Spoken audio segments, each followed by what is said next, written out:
ตาเนี่ยทลบดังเทธาบรอมันเนี่ยได้ทลบเฟื่อจีประเดียญาในขนมการประยุทธ์ไปช่างอำเภอปกรลวยอาจคลายติจีประเทศเนเธอร์แลนด์ระบอบประเทศเกาหลีทางตะบงดอยระเบียบนาตาดำนาชีวิตระบอบลงยนต์สกยลนังเตยจียังนะบนเตยเตี้ยยังนังเตยโบสราจมูกนักชมต่างออกเนีย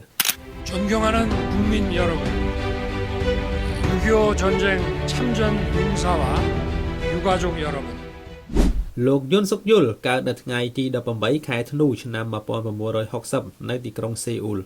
គាត់បានបញ្ចប់ការសិក្សាផ្នែកច្បាប់ពីសាកលវិទ្យាល័យជាតិសេអ៊ូលដែលជាសាកលវិទ្យាល័យដ៏ល្បីល្បាញបំផុតមួយនៅក្នុងប្រទេសកូរ៉េខាងត្បូងបន្ទាប់ពីប្រឡងជាប់ជាមេធាវីនៅក្នុងឆ្នាំ1991លោកបានចាប់ផ្ដើមអាជីពជាព្រះរាជអាជ្ញានៅក្នុងឆ្នាំ1994ក្នុងរយៈពេលជាង20ឆ្នាំនៃអាជីពនេះ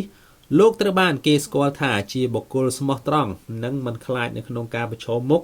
នឹងអំណាចនយោបាយលោកបានដឹកនាំការស៊ើបអង្កេតករណីអំពើពុករលួយធំៗជាច្រើនដែលពាក់ព័ន្ធទៅនឹងអិសរាជជនល្បីៗ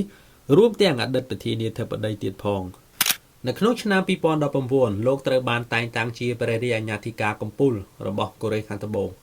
ប៉ុន្តែដោយសារតែការខ្វែងគំនិតគ្នារវាងរដ្ឋាភិបាលទៅលើបញ្ហាវិស័យយុទ្ធធរលោកបានលាលែងពីតំណែងវិញនៅក្នុងឆ្នាំ2021បន្ទាប់ពីលាលែងពីតំណែងលោកបានទទួលការគាំទ្រយ៉ាងខ្លាំងពីមហាជន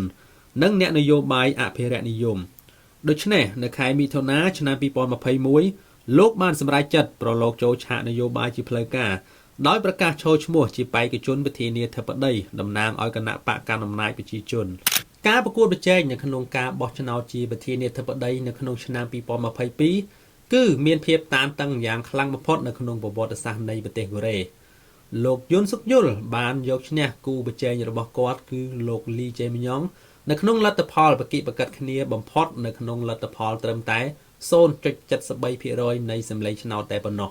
គោលនយោបាយចម្បងរបស់លោកគឺការកែតម្រង់សេដ្ឋកិច្ចការកាត់បន្ថយបទបញ្ញត្តិនិងការប្រយុទ្ធប្រឆាំងអំពើពុករលួយ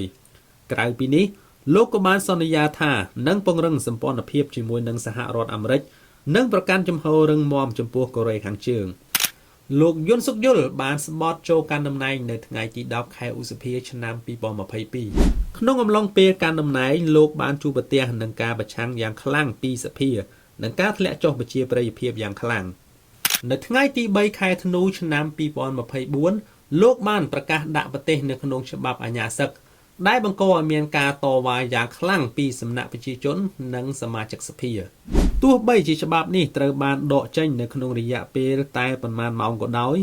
ក៏វាបានក្លាយទៅជាមូលហេតុចម្បងដែលនាំឲ្យសភាបោះឆ្នោតដកតំណែងលោកនៅថ្ងៃទី14ខែធ្នូឆ្នាំ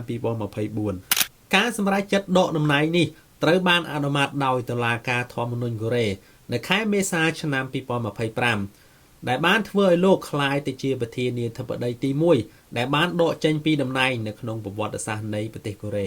រឿងរ៉ាវរបស់លោកយុនសុកយុលគឺជាមេរៀនដ៏សំខាន់មួយអំពីអំណាចនៃលទ្ធិប្រជាធិបតេយ្យនិងសារៈសំខាន់នៃការគោរពច្បាប់ដំណើរជីវិតរបស់លោកបង្ហាញថាភាពជោគជ័យនៅលើផ្នែកអាជីពមិនអាចធានានូវភាពជោគជ័យនៅលើផ្នែកនយោបាយបានឡើយប្រសិនបើគ្មានការគាំទ្រពីប្រជាជនតើអ្នកយល់យ៉ាងណាចំពោះជីវប្រវត្តិដ៏គួរឲ្យចាប់អារម្មណ៍របស់លោកយុនសុកយុលសូមខមមិននៅខាងក្រោម